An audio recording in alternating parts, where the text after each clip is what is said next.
Hey everyone, and welcome to this new video. In this video, I want to talk to you about Switchbot and their new products.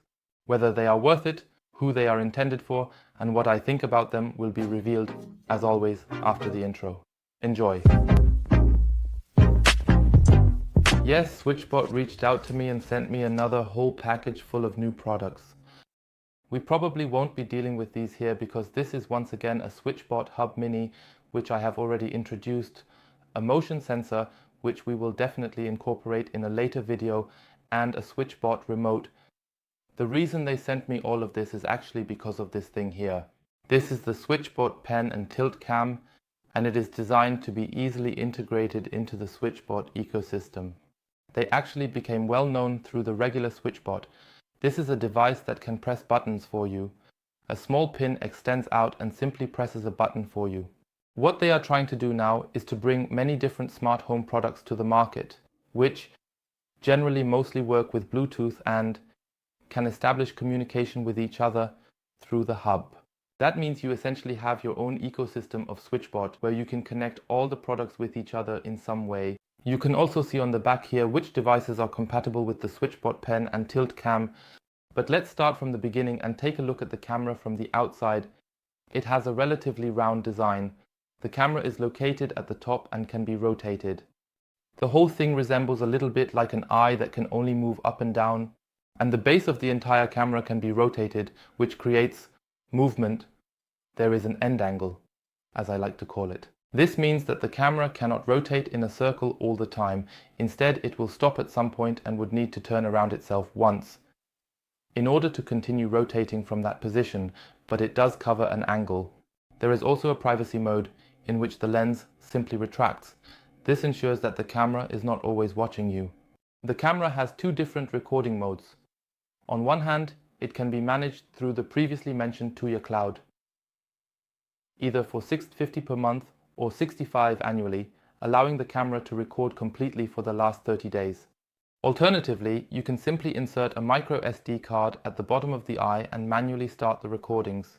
I find the position of the micro SD slot a bit daring, as you have to search for it until you find the whole thing. I actually had to check the manual, but once you find it, inserting an SD card is no problem. Otherwise, there isn't much more to say about the camera. I would say let's jump into the app and I'll show you how it's structured and which features you can activate through it. Everything logically runs through the Switchbot app. I assume they have simply integrated the camera via the Tuya Cloud. So here we are in the overview. You can see here in notifications that it has already recognized me as a person. You can manually control the movement here via the tab Save Your Own Positions, to which the camera can then move at the push of a button. Here you can activate the cloud and view cloud recordings. Here you can see more features such as the privacy mode that you can activate, motion tracking and motion detection. You can see the motion tracking here all the time, which means the camera essentially follows the movement and would simply track a person walking through the room. Motion detection means that it will be displayed under messages that a person has been detected here. Additionally, you have the option to use the camera as a kind of intercom. You can hold down the button here and then the camera would function as an intercom. Additionally, you also have an infrared camera that allows you to activate a night vision mode. This way, the camera can see something at night even without ambient light. Unfortunately, the device is not waterproof and therefore not suitable for outdoor use. You could place it at a window to film outside into the courtyard or something like that. The recording quality is P, which places it more or less in the average range of cameras. Before we reach the conclusion, let's take a look at the advantage of the camera, which is its integration into the Switchbot universe. You can create some automations in the app under tab 10, for example, in connection with the motion sensor. When motion is detected, the camera should start recording video or disable the privacy mode. The same could be done with a contact sensor or by using the camera as a station, and when it detects motion, for example, turn on the light or alternatively have the Switchbot press a button for a light. Overall, these are quite nice scenes that might offer certain advantages in a smaller smart home. The question for oneself is whether it is worth getting such a camera, engaging with the somewhat difficult data protection situation with Tuya, but having a relatively easy to set up smart home setup in return. So, for those who are looking for a camera at this price and say that privacy is not that important to them and that Home Assistant and so on are all too much and too complicated, this is certainly a good option. So if you are looking for a camera for around 30 euros and perhaps need a Switchbot, lamps or other items, I will definitely link the products below in the video description for you to check out. For all of you who pay more attention to privacy issues and may have set up a Home Assistant installation for that reason, perhaps using Zigbee or other protocols, I would not recommend something like this, but rather consider alternatives. For example, look for open source alternatives, or if you want something quick and easy, but the price is not as relevant, consider a HomeKit alternative or one with a local connection.